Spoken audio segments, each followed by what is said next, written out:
혹시 가까운 사람 때문에 돈 이야기를 꺼내지도 못한 채 밤낮으로 혼자 속만 태워본 적 있으십니까? 가족, 친척, 오래된 지인이라 괜히 말 꺼냈다가 사이만 틀어질까봐 표정 한번 살피고 혼자 가슴속에서만 수십 번을 되뇌어 보신 적 한 번쯤은 다 있으실 겁니다. 사람은요, 모르는 사람보다 가까운 사람 때문에 더 많이 상처를 받습니다.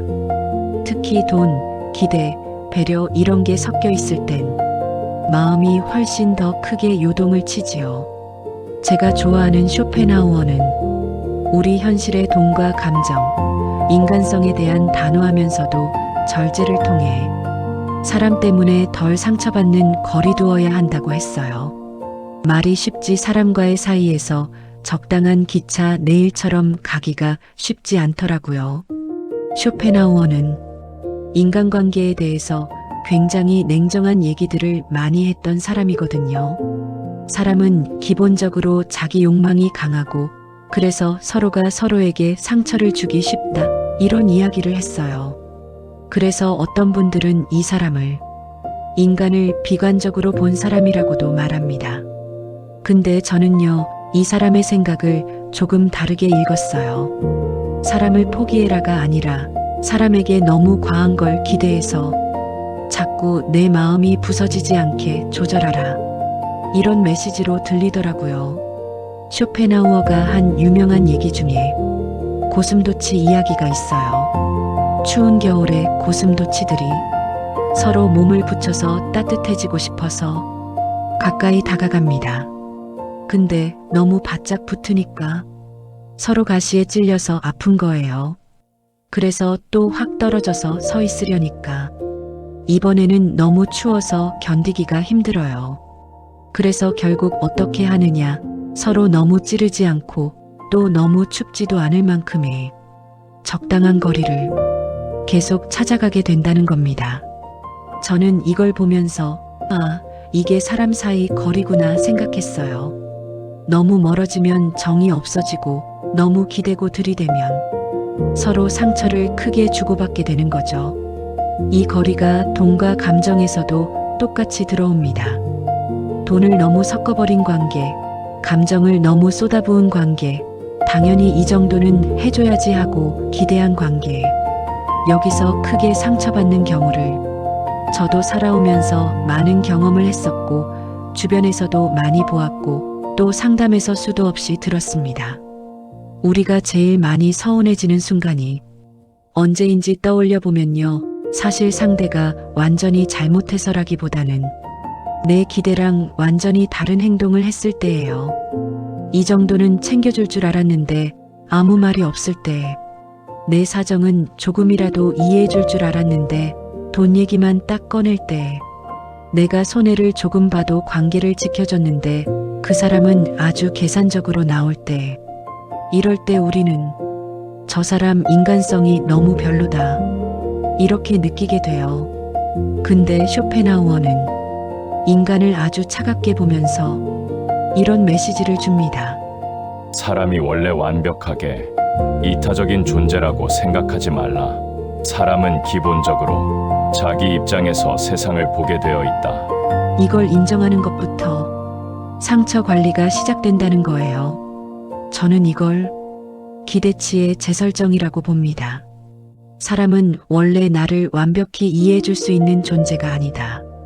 이걸 알고 그 위에 그럼 나는 어떤 인간성을 선택할 것인가를 먼저 하는 게 중요하다고 느꼈어요. 이제 이걸 우리 현실, 특히 돈과 감정이 얽힌 자리에 한번 가져와 볼게요. 제일 많이 듣는 이야기 중 하나가 이거예요. 제가 사람을 믿고 돈을 빌려줬는데요. 그 뒤로 연락이 끊겼어요. 안 갚은 것도 서운한데 사람이 없어져 버린 것 같아서 더 마음이 아파요. 여기서 우리는 두 가지 상처를 한 번에 받습니다. 하나는 돈에 대한 손해, 또 하나는 인간성에 대한 실망. 사실 돈보다 내가 저 사람을 이렇게까지 봤었나? 하는 마음의 충격이 더 크지요. 이럴 때 쇼펜하우어식으로 말해보자면 이겁니다. 사람이 항상 나의 기대만큼 책임감 있게 행동하지는 않는다. 이걸 전제로 두고 그래도 나는 내 인간성을 잃지 않는 선에서만 도움을 주겠다. 이렇게 기준을 세우는 거예요. 그래서 제가 드리는 조언은 늘 같습니다. 빌려줬는데 못 받아도 그 사람과 나 자신에 대한 미움으로 무너지지 않을 만큼의 금액만 빌려주자.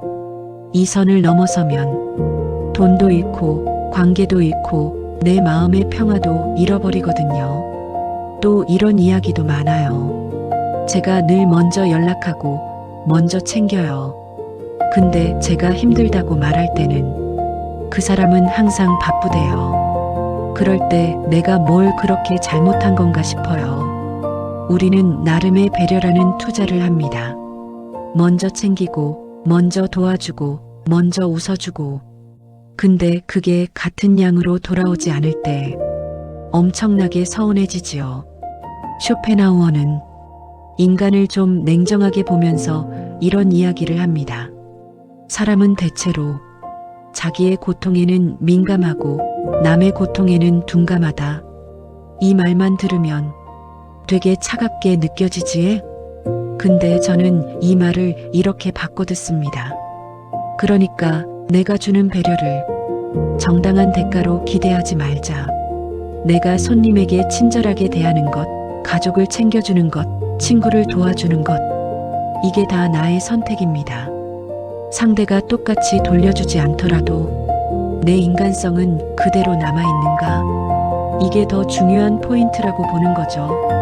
또 이런 마음도 있어요. 같이 시작했는데 저 사람은 돈도 더 잘 벌고 삶이 훨씬 안정된 것 같아요. 나만 제자리인 것 같고 나만 부족한 사람 같은 기분이 들어요.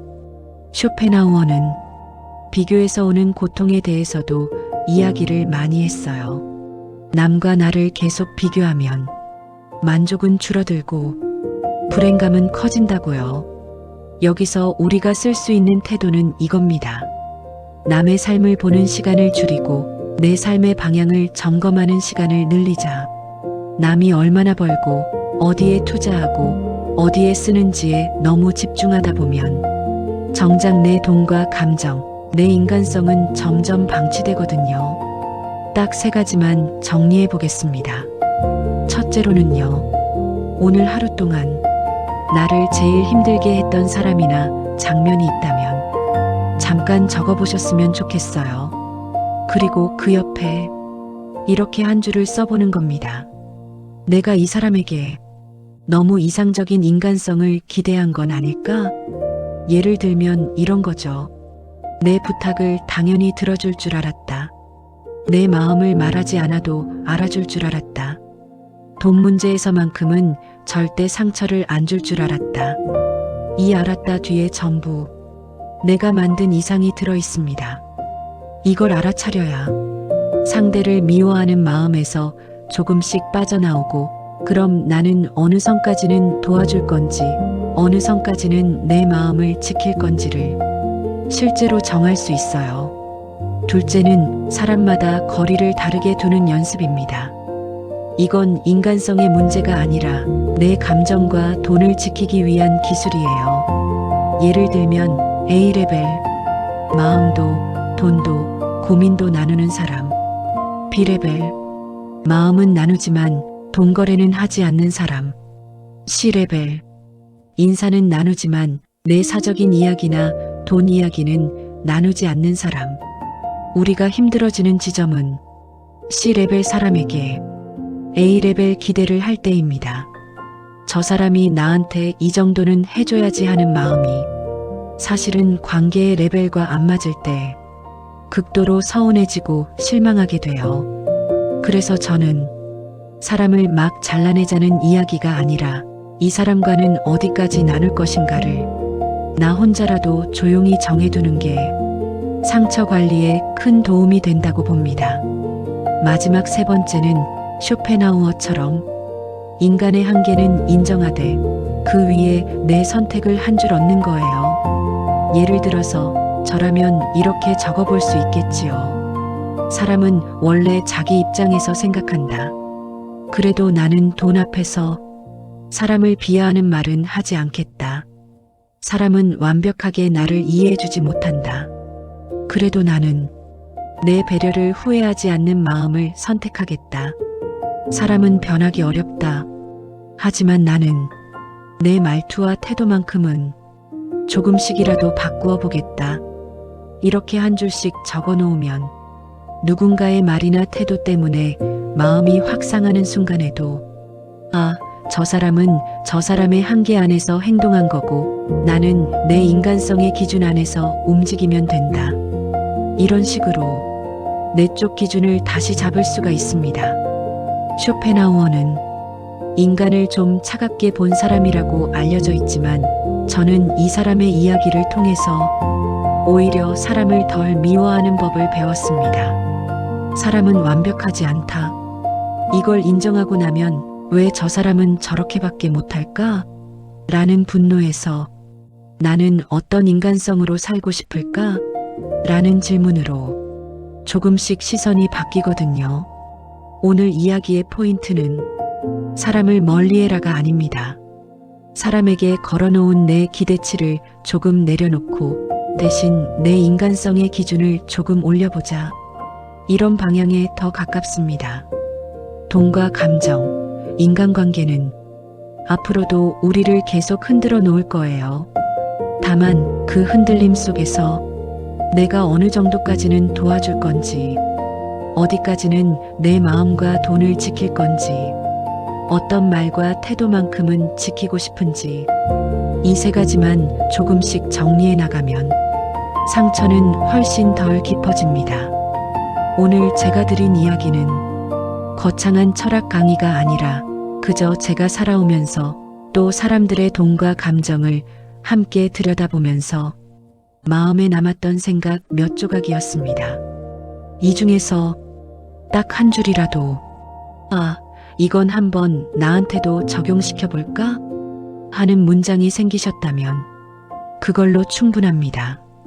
돈과 감정, 그리고 인간성을 천천히 그러나 분명하게 다듬어 본다면 우리의 삶이 더 행복해질 거라 믿습니다.